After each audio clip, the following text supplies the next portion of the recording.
Hi friend, नमस्कार। इस video में हम लाभार्थी का आयु को सुधारने के बारे में सीखेंगे। जिन लाभार्थी का आयु हमारा गलत हो गया है, इसमें गलत डाला गया है, जिसके कारण उन लाभार्थी का हमारा डाटा अनलॉक दिखा रहा है, तो उनका आयु हम कैसे सुधारें ताकि उनका डाटा लॉक दिखाए। तो चलिए इसके लिए हम आंगन लाभार्थी एप्लीकेशन को खोलते हैं। एप्लीकेशन को खोलने के बाद में आपके सामने ऐसा पेज दिखाई देगा, तो सबसे आप ऊपर वाले ऑप्शन पर क्लिक कर देते हैं। क्लिक करने के बाद में फिर आपको श्रिंकनाइज करे पर क्लिक करना है। श्रिंकनाइज करे क्लिक करने के बाद में फिर आपको नीचे में OTP सत्यापित करे पर आपको क्लिक कर देना है। क्लिक करने के बाद में आपको अब यहाँ से लाभार्थी का प्रकार में यहाँ से आप लोग को चुनना है आंगनबाड़ी केंद्र के बच्चे। आपको इस ऑप्शन को चुन लेना है, क्योंकि हमारा गर्भवती महिला और स्तनपान कराने वाली महिला का जब हमने सत्यापित किया था फॉर्म को, तब उस समय यहाँ पर हमारा गर्भवती महिला और स्तनपान कराने वाली महिला का आयु नहीं पूछा था। उस समय केवल आयु पूछ रहा था आंगनबाड़ी केंद्र के बच्चे का। तो इसलिए हम लोग यहाँ पर ये ऑप्शन को सिलेक्ट कर लेंगे, आंगनबाड़ी केंद्र के बच्चे। तो देखिए आंगनबाड़ी केंद्र के जितने भी बच्चे हैं उनका यहाँ पर हमारा लिस्ट खुल जा रहा है। तो अब हम उस लाभार्थी को इसमें देखते हैं जिनका कि हमारा आयु सुधारना है। तो देखिए हमारा पर एक यहाँ पर लाभार्थी मोहम्मद मिजान का दिखाई दे रहा है, जो कि यहाँ पर अनलॉक है, और उनका आयु हमने यहाँ पर देखने पर आपको दिखाई देगा कि हमने यहाँ पर आयु 50 माह डाला था। जबकि इनका हम लोग जब आयु ज्ञात करते हैं तो इनका जन्म तिथि दिया है 2/10/2016, और जिस समय हमने यह फॉर्म को सत्यापित किया था वह तिथि था 28/6/2020, यानी लगभग हमने छठा महीना 2020 में इस फॉर्म को सत्यापित किया था।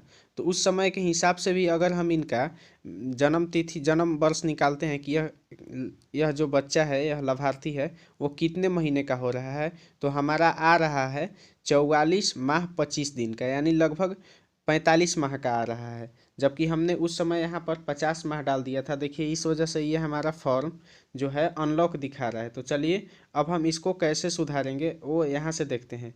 हम यहाँ पर उसका जो ये 50 दिया हुआ है, हम 45 करने का कोशिश करते हैं, देखते हैं कि होता है या नहीं होता है। देखिए हमने 45 लिख दिया। उसके बाद में हम यहाँ नेक्स्ट पर क्लिक करते हैं। क्लिक करने के बाद देखिए दोस्तों हमारा फिर से बैक क्लिक करने के बाद ही हमारा फिर से यहीं 50 ही रह जा रहा है, यहाँ से हमारा नहीं सुधर रहा है। तो चलिए अब हम सीखते हैं कि इसके आयु को अब कहाँ से सुधारेंगे ताकि यहाँ पर भी हमारा सुधर जाए, और यहाँ पर भी उस समय आप देख लीजिएगा सुधारने के बाद में कि आपका यहाँ पर आयु आंगन लाभार्थी ऐप में सुधर रहा है कि नहीं। तो चलिए इसके लिए हम अपने फ़ोन के गूगल या क्रोम दोनों में से किसी भी एक वेब ब्राउज़र को खोल लेते हैं। तो चलिए हम क्रोम को खोल लेते हैं। क्रोम को खोलने के बाद में आपके सामने ऐसा पेज दिखेगा। तो आपको इसके सर्च बॉक्स में टाइप करना है icdsonline.bih.nic.in। तो देखिए ये हमारा ऑफिशियल लिंक है icdsonline.bih.nic.in का। अब हम इस पर क्लिक कर देते हैं। क्लिक करने के बाद में हमारे सामने इस तरह का पेज खुल जाता है। तो इस पेज पर एक ऑप्शन दिखाई देता है के लिए यहाँ क्लिक करें, हम इस पर क्लिक कर देते हैं। उसके बाद में फिर देखिए हमारा सबसे ऊपर में एक ऑप्शन दिखाई दे रहा है डिपार्टमेंट लॉगिन का, हम इस पर क्लिक कर देते हैं। डिपार्टमेंट लॉगिन पर क्लिक करने के बाद में देखिए नीचे आने पर हमारा यहाँ पर लॉगिन करने के लिए बोल रहा है। तो आप लॉगिन का प्रकार में जो लेडी सुपरवाइज़र दिया है, सबसे पहले आप यहाँ से आंगनबाड़ी को चुन लेंगे। आंगनबाड़ी को चुनने के बाद में आप फिर नीचे आएंगे और यहाँ पर अपना यूज़र आईडी और OTP डालेंगे। यहाँ पर वही यूज़र आईडी और OTP डलाएगा जिसका जो हम पहले आंगन लाभार्थी एप्लीकेशन में डालते आए हैं। तो यहाँ पर अगर किसी को यूज़र आईडी और OTP नहीं है तो आप अपने मैम सुपरवाइज़र मैम या CDPO मैम से संपर्क करके अपना यूज़र आईडी और OTP को ले सकते हैं। तो चलिए हम अपना यूज़र आईडी और OTP डाल रहे हैं।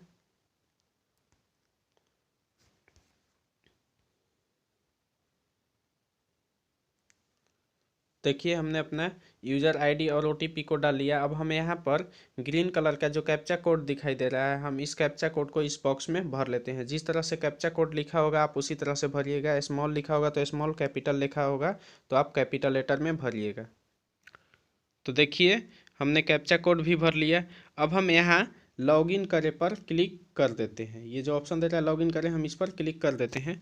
क्लिक करने के बाद में आपके सामने ऐसा पेज खुलेगा। तो इस पेज के सबसे ऊपर में आपको एक ऑप्शन दिखाई देगा एक्शन का, आपको इस पर क्लिक कर देना है। इस पर आपको 2 से 4 सेकंड तक अपनी उंगली को दबा के रखे रहना है। दबा के रखे रहने के बाद में आपके सामने इस तरह का पेज खुल जाएगा। तो आपको इस पर ये जो सबसे ऊपर में जो ऑप्शन दे रहा है वेरीफाई बेनिफिशियरी का, आपको इस पर क्लिक कर देना है। क्लिक करने के बाद में देखिए आपके सामने ऐसा पेज खुल जाएगा। तो इस पेज के जो आपको यहाँ पर स्थिति में जो पेंडिंग दिया हुआ है, आपको यहाँ से यस पर क्लिक कर देना है। आपको यहाँ से यस ऑप्शन को चुन लेना है। यस ऑप्शन को चुनने के बाद में आप फिर से नीचे आ जाइएगा। उसके बाद में फिर आप यहाँ गेट डिटेल्स पर क्लिक कर दीजिएगा। गेट डिटेल्स पर क्लिक करने के बाद आपको सामने ऐसा देखिए पेज खुल जाएगा। तो इसमें सभी लाभार्थी का वो डाटा खुल जाएगा जितने का आपने उस समय सत्यापन करा था। तो अब इस पर हम लोग यहाँ पर उस लाभार्थी को ढूंढते हैं जिनका आयु हमको सुधारना था। जैसे वो लाभार्थी थे मोहम्मद मिजान। तो चलिए हम यहाँ पर वो लाभार्थी का देखिए इस समय लाभार्थी का इस साइड में नाम दिया हुआ है। इस साइड में लाभार्थी का नाम दे रहा है, इधर उनके पिता और माता का यहाँ पर नाम दे रहा है। तो चलिए हम आपको उनका ढूंढ करके और सही करके दिखा रहे हैं। तो देखिए हमारा ये सीरियल नंबर 4 पर ही उनका यहाँ पर देखिए डिटेल्स दिया हुआ है। माता का नाम दिया हुआ है मुबारक हुसैन दिया हुआ है, मोहम्मद मिजान दिया हुआ है और उनका आयु यहाँ पर 50 दिखा रहा है। तो हमको यहीं पर ये सुधारना है। अगर आप में वो उस लाभार्थी का डाटा नहीं मिलेगा तो आप सबसे नीचे में आइएगा। अगर आपको नहीं मिलेगा तो आपको नीचे में आने पर ना एक ऑप्शन दिखाई देगा, यहाँ पर 1 2 3 4 ऐसे करके बहुत सारा ऑप्शन दिखाई देगा। तो आपको पहला पेज में अगर नहीं मिलेगा तो आप उसका दूसरा पेज में ढूंढने का कोशिश करेंगे। अगर दूसरा में भी नहीं मिलेगा तो आप उसको फिर तीसरा पेज पर ढूंढने का कोशिश करेंगे, क्योंकि बहुत सारे लाभार्थी का हमने भरा था। 83 लाभार्थी का यहाँ पर हमारा आ रहा है OTP। तो एक पेज में तो 40 ही दे रहा है, तो बाकी शेष पेज का 40 और दूसरे पेज में देगा और उसके बाद में फिर तीसरे पेज में देगा। तो देखिए हमारा तो ऊपर में ही दे दिया है, फर्स्ट पेज में ही दे दिया है। तो इस तरह से आप ढूंढ लेंगे। तो देखिए अब हम इनका यहाँ पर जो आयु हम लोगों ने 50 वर्ष ये जो डाल के रखा है, अब हम इसको ठीक करके दिखा रहे हैं। तो देखिए सबसे पहले आप यहाँ यस पर क्लिक कर लीजिएगा, ठीक है। यस पर क्लिक करने के बाद में अब हम लोग यहाँ आयु पर क्लिक करते हैं। क्लिक करने के बाद में इनका सुधार के हमको 45 करना था, 45। तो हमने 45 कर दिया।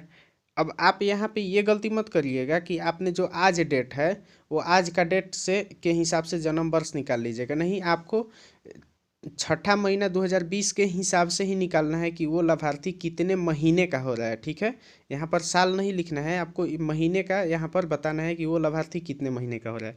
तो देखिए हमने यहाँ पर उनका 45 यहाँ पर डाल लिया है, डालने और यहाँ पर यस भी कर लिया है। उसके बाद में अब देखिए अब हम ऊपर में आते हैं। सबसे ऊपर में आने पर हमें देखिए अपडेट का एक ऑप्शन दिखाई देगा। यहाँ पर अपडेट का ऑप्शन दिखाई देगा, हम इस पर क्लिक कर देते हैं।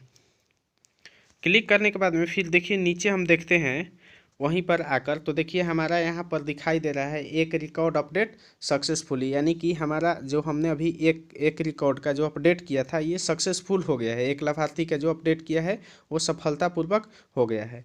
तो इस तरह से आप सभी लाभार्थी का आयु को सुधार सकते हैं जिनका आयु गलत डाला जा चुका है। तो चलिए एक बार हम फिर से देख लेते हैं आंगन लाभार्थी ऐप में कि कहीं वहाँ पर मेरा सुधर गया है या नहीं, 50 से 45 हुआ है या नहीं हुआ है। तो हम फिर से आंगन लाभार्थी ऐप को खोल लेते हैं। उसके बाद में फिर से ऊपर वाले ऑप्शन को क्लिक करते हैं। उसके बाद में फिर से हम सिंक्रोनाइज करे पर क्लिक करते हैं। उसके बाद में नीचे का जो ऑप्शन दिया है OTP सत्यापित करे का, हम इस पर क्लिक कर लेते हैं। उसके बाद फिर से हम लाभार्थी का प्रकार में यहाँ से आंगनबाड़ी केंद्र के बच्चों को चुन लेते हैं। उसके बाद में फिर से चलिए हम उनका दिखा रहे हैं आपको कि उनका हो गया है या नहीं हुआ है। तो देखिए हमारा यहाँ पर उनका वही लाभार्थी जो है मोहम्मद मिजान और उनके पिता और माता का नाम हम देखिए, हम नीचे देखते हैं तो उनका आयु के जगह पर अब हमारा 45 दिखा रहा है, यानी कि हमारा आयु सुधर चुका है।